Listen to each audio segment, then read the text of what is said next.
Double lives. I stood frozen in the doorway of our kitchen, watching as my husband of 15 years and my mother sprang apart from their embrace. They hadn't seen me yet. I'd come home a day early from my sister's wedding to surprise them. The surprise was mine. My mother's lipstick was smeared across James's mouth, his hand still resting possessively on her waist. The worst part wasn't catching them in that moment. It was the comfortable familiarity of their embrace. This wasn't a first-time mistake. This was practiced. Routine. I felt sick as realization washed over me. The mysterious weekend work trips my husband had been taking for the past year. The way my mother had suddenly moved closer to us to help with the kids after being so independent her whole life. For 12 months, I'd been living with two people leading double lives beneath my roof, deceiving me while I cooked their meals, did their laundry, and trusted them with the most precious parts of my life, my children, my home, my heart. My name is Megan, and until recently, I was living what I thought was a blessed life. I'm 38 years old, with a successful career as an architect at a respected firm in Denver. I've been married to James for 15 years, and we have two beautiful children, Ryan, who's 13, and Sophia, 10. We lived in a home I had designed myself in a quiet suburb, with mountain views and enough space for everyone to thrive. My mother, Diana, had always been a strong, independent woman. After my father died 7 years ago, she insisted on maintaining her own home in Phoenix, despite my offers for her to move closer. She valued her independence, her friend circle, her volunteer work at the local hospital. She visited us for holidays and special occasions, but maintained her separate life. That changed about a year ago. Out of the blue, my mother announced she was selling her home in Phoenix and moving to Denver to be closer to us, to help with the kids, she said, to be more present as they grew up. James and I were surprised but pleased. My career had been demanding more travel lately, and having my mother nearby to help when I was away seemed like perfect timing. She didn't move in with us. She bought a condo about 15 minutes away, but she was at our house almost daily. She picked the kids up from school when I was working late, prepared dinner on nights when neither James nor I could get home in time, and often stayed for family movie nights or game evenings. James and my mother seemed to get along better than ever, which I attributed to them spending more time together in my absence. I was grateful for their relationship. So many of my friends complained about difficult in-laws, but James always insisted my mother was one of the good ones. I now understand the horrifying truth behind that compliment. James was my college sweetheart. We met during my second year of architecture school when he was finishing his MBA. He was charming, ambitious, and seemed to adore me completely. After graduation, we both found jobs in Denver and built our life together. He became a financial advisor at a large firm, eventually starting his own practice that catered to wealthy professionals. I worked my way up at an architectural firm known for sustainable design. We got married after 3 years of dating, bought our first small home, and a few years later welcomed Ryan into the world. Sophia followed 3 years after that. Our life wasn't perfect. We had the usual stresses of dual careers, mortgage payments, and parenting challenges, but I thought we were solid. I thought we were happy. About a year ago, around the same time my mother moved to Denver, James started traveling more for work. He explained that he was expanding his client base to neighboring states, Wyoming, Utah, New Mexico. These trips typically happened over weekends, once or twice a month. I never questioned them. Why would I? He always came back with stories about client meetings, sent me photos of the hotels he stayed in, brought back small gifts for the kids and me. Meanwhile, my own career was advancing. I'd been made partner at my firm and was leading more significant projects, which meant occasional travel of my own. When I was away, I felt completely confident that James and my mother had everything under control at home. The kids were always happy and well cared for when I returned. James and my mother had developed routines and inside jokes. They had favorite shows they watched together. Sometimes I felt a twinge of something, not quite jealousy, but perhaps a sense of being slightly outside their circle. But I dismissed those feelings as silly. They were taking care of my children, after all. Of course, they were bonding. The week before everything fell apart, I was in Phoenix for my younger sister's wedding. I was serving as her matron of honor, so I'd planned to be there for a full week to help with final preparations. James had begged off attending the pre-wedding events, claiming an important client meeting he couldn't reschedule, but he was supposed to fly in for the actual ceremony on Saturday. Friday night, after the rehearsal dinner, my sister confessed something that initially seemed trivial but became the first domino in a devastating chain. "I saw James last month," she said as we shared a bottle of wine in her hotel room. "At that resort in Sedona where Mike and I checked out wedding venues." I laughed. "You must be mistaken.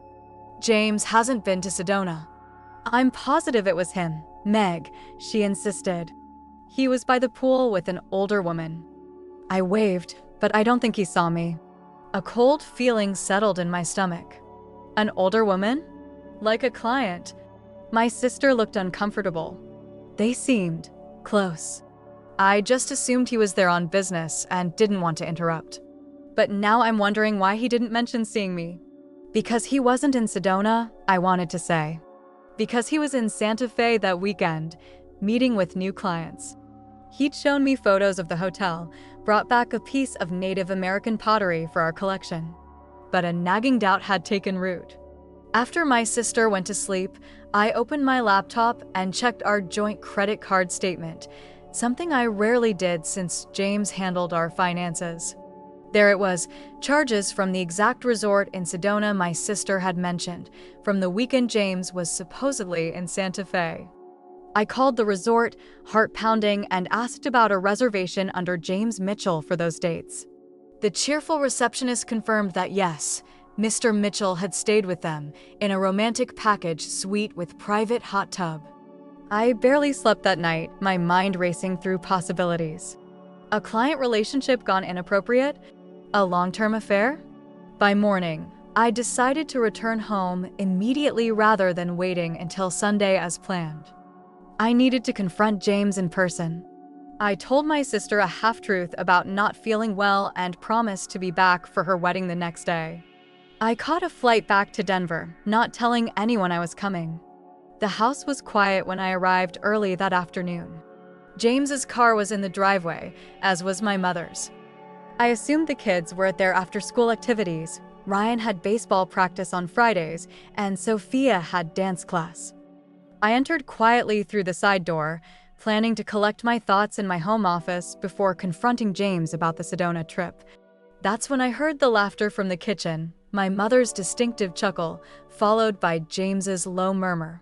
Something about the intimate tone of their voices made me pause. I edged closer to the kitchen doorway, still out of sight. What I heard next stopped my heart. "The kids won't be home for another hour," my mother said in a tone I'd never heard from her before, playful, flirtatious. "Megan thinks I'm at my book club, and you're working from home. We have the house to ourselves." "I've missed you," James replied, his voice husky. "This past week without you has been torture." "You're the one who insisted on keeping our Sedona trip to just 2 nights," my mother replied with a pout in her voice. "We could have had longer." Sedona. My blood turned to ice. James and my mother, together in Sedona, in the romantic package suite. I must have made a sound, a gasp, a step, because they both turned toward the doorway. And that's when I saw them, caught in their embrace, my mother's lipstick smeared across my husband's mouth. Time seemed to stop as we all stared at each other. I felt like I was watching the scene from above, disconnected from my body. "Megan." James recovered first, physically pushing my mother away as if that could somehow erase what I'd seen. "You're supposed to be in Phoenix. And you're supposed to be my husband, not my mother's lover," I said, my voice strangely calm despite the hurricane raging inside me. My mother smoothed her blouse, her expression shifting from shock to something like defiance. "Honey, this isn't how we wanted you to find out." "Find out?" I echoed. the words not making sense. You wanted me to find out? About this. I gestured between them, unable to name what I was seeing. We've been trying to figure out how to tell you, James said, taking a step toward me. I backed away. It just happened, Meg. We never meant to. Don't, I cut him off. Do not tell me this just happened. My sister saw you in Sedona a month ago. How long has this been going on? They exchanged a look, a private, intimate look that told me everything I needed to know. This wasn't new. This wasn't a one-time mistake. A year, my mother finally admitted, since I moved to Denver. A year. 12 months of lies. 12 months of me thanking them for taking such good care of my children while I worked. 12 months of family dinners and movie nights where I was the only one not in on the secret. That's why you moved here? I asked her, the pieces falling horribly into place. Not to be closer to your grandchildren, but to be closer to my husband? She had the grace to look ashamed, at least momentarily. I did want to be closer to the children. But yes, James and I had already connected when I made the decision. Connected? Connected. My calm was evaporating rapidly. When exactly did this connection happen? When did you decide my husband was fair game? More uncomfortable glances between them. Last year, James said quietly, at your father's memorial service. The floor seemed to drop out from under me.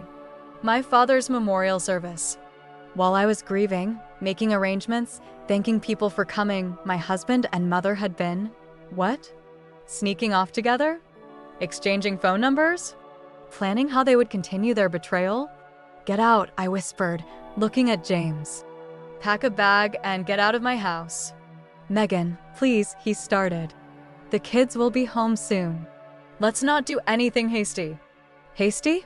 I laughed, a bitter sound I hardly recognized. You've been sleeping with my mother for a year and you're worried about me being hasty? Get out. Now. My mother stepped forward. Sweetheart, I know this is a shock, but James is right. We should talk about this calmly. Think about what's best for the children. Don't you dare talk to me about my children. I screamed, finally losing the last shred of my composure. You were supposed to be their grandmother, not their. I couldn't even say it. You have no right to mention my children. None. They're my grandchildren. Not anymore. I cut her off. You don't get to claim them after this. You don't get to claim me. As far as I'm concerned, I don't have a mother anymore. She recoiled as if I'd slapped her. Good. Megan, you don't mean that, James said, trying to sound reasonable. Always the mediator, even now. Your mother loves you. Stop talking, I said, turning my gaze to him. I want you both out of this house in the next 30 minutes. If you're not gone by the time the kids get home, I will tell them exactly why you're leaving. Every sordid detail. That threat worked. Neither of them wanted to be present for that conversation. James went upstairs to pack, while my mother gathered her purse and car keys, hovering uncertainly in the kitchen. Where will you go? She asked James when he came back downstairs with a hastily packed bag. A hotel for now, he replied, not meeting my eyes. I'll text you the details. How considerate of you, I said bitterly. Planning your rendezvous already. Megan, my mother tried one more time. I know right now you can't understand, but someday. Get out, I repeated. Both of you. Now. After they left, I collapsed on the kitchen floor, violent sobs racking my body. I allowed myself exactly 15 minutes of breakdown before forcing myself to stand up. The kids would be home soon, and I had to figure out what to tell them. That evening was one of the hardest of my life. I told Ryan and Sophia that their father had to go away for a while because of some adult problems between us. I explained that Grandma wouldn't be coming over for a while either. They were confused and upset, especially when they couldn't reach either of them on the phone. I had confiscated their phones earlier and texted their coaches that I would be picking them up. But why can't we talk to Dad? Sophia asked, tears streaming down her face. Why can't Grandma come over for movie night? "Dad and I need some time to work through some grown-up problems," I said, choosing my words carefully. "And Grandma is helping Dad right now." "Are you getting divorced?" Ryan asked bluntly. At 13, he was old enough to understand the implications of his father suddenly moving out. "I don't know yet," I answered honestly. "Right now, I'm just trying to figure things out. But I want you both to know that none of this is your fault, and both your dad and I love you very much." I held them as they cried, my own tears mixing with theirs. Eventually, they fell asleep in my bed, one on each side of me, and I lay awake between them, staring at the ceiling, trying to make sense of how my life had imploded in a single afternoon. The next morning, I called my sister to explain why I wouldn't be at her wedding. I told her the whole ugly truth. She offered to postpone the ceremony, but I refused to let my personal tragedy derail her special day. Instead, I asked her to have someone film it so I could watch it later. Then I called a locksmith to change the locks on the house, followed by a call to my firm's recommended divorce attorney. The following weeks were a blur of legal consultations, therapy appointments for the kids and myself, and establishing new routines for our suddenly smaller family unit. James got an apartment nearby and began having the kids for visits, though I insisted these happen outside of our home. My mother returned to her condo and attempted multiple times to contact me, sending tearful voicemails and lengthy emails explaining how their connection had been unexpected but genuine. I blocked her number after the third voicemail. The divorce proceedings were contentious. James tried to argue for 50-50 custody, which I opposed not because I wanted to keep him from his children, but because I no longer trusted his judgment or moral character. His affair with my mother showed a level of deception and disregard for our family that made me question everything about him. In the end, we reached a custody arrangement where he had the kids every other weekend and one evening during the week for dinner. Financial matters were complicated by our intertwined assets, but my attorney was skilled and ensured I retained the house and adequate child support. Throughout all of this, my mother continued her attempts to reconnect. She sent letters, had mutual friends reach out on her behalf, and even showed up at my office once, though my assistant, who knew the situation, turned her away. I remained resolute in my decision to cut her out of my life. The children occasionally asked about her, and I allowed them to speak to her on the phone if they wanted to, but I made it clear I would not be facilitating in-person visits. 6 months after D-Day, as I came to think of the day of discovery, I received a letter from James that knocked the wind out of me all over again. He and my mother were moving in together. They wanted to formalize their relationship now that our divorce was final. They hoped, in time, that I could accept their relationship for the sake of the children. I laughed until I cried when I read that letter. Accept their relationship? The two people I had trusted most in the world wanted me to give them my blessing after they had lied to my face for a year, made a fool of me in my own home, traumatized my children, and shattered my sense of family and safety. I didn't respond to the letter. Instead, I focused on rebuilding. I threw myself into my work, finding solace in the clean lines and mathematical precision of architecture. I joined a support group for people dealing with infidelity, where I found understanding and guidance from others who had walked this path before me. I invested in therapy for myself and my children, creating a safe space for us to process our grief and anger. Slowly, painfully, we began to heal. The kids adjusted to splitting their time between houses, though it wasn't without challenges. Ryan went through a phase of acting out at school, while Sophia developed anxiety about people suddenly leaving. But with consistent support and love, they started to regain their footing. As for me, I discovered reserves of strength I never knew I possessed. I learned to sleep alone in the bed I had shared with James for 15 years. I figured out how to balance work demands with being a suddenly single parent. I even started dating again, though very cautiously and never when the kids were home. 1 year after D-Day, I took the kids on a vacation to Hawaii, something we had always talked about doing as a family but never prioritized. As I watched Ryan and Sophia playing in the ocean, their laughter carrying on the breeze, I realized we were going to be okay. Different, but okay. James and my mother were still together, from what I could gather through the kids' occasional comments. They had indeed moved in together, into a house not far from ours. The children visited every other weekend as per our custody agreement. I never asked for details about those visits, and the kids seemed to understand instinctively not to volunteer much information.